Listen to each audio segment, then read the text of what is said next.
Today makes day 3 of the Columbus City Schools teacher strike.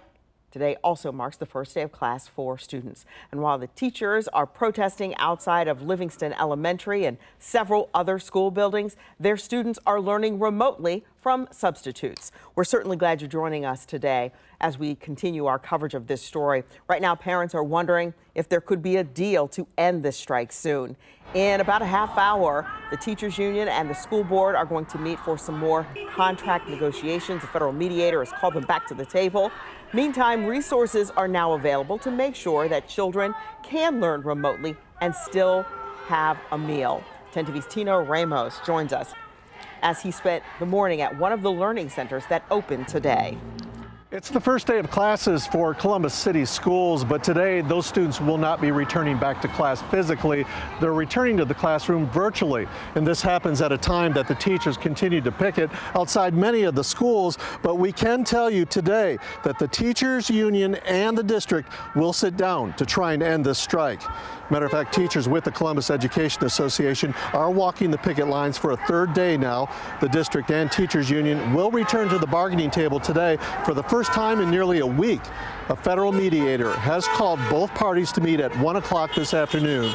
Meantime, the district is trying to keep things running during this strike. This morning, we visited Driving Park Community Center, where they were providing resources for students, including login capabilities and even some meals.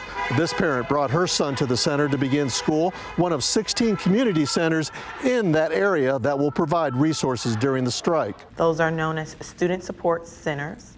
And so what they can do is log in to their online learning.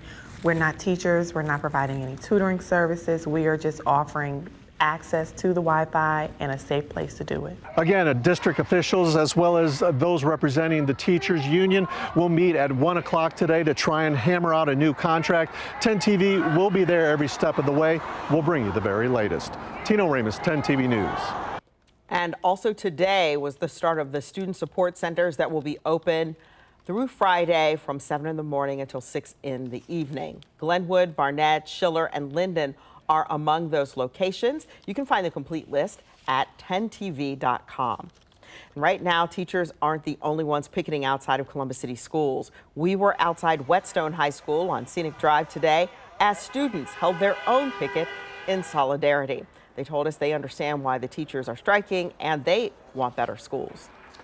I know a lot of people think it's about their salaries or their pay and stuff like that, and that's not 100% what it's about. It's more about the leaking holes in the ceiling or when it leaks when it rains.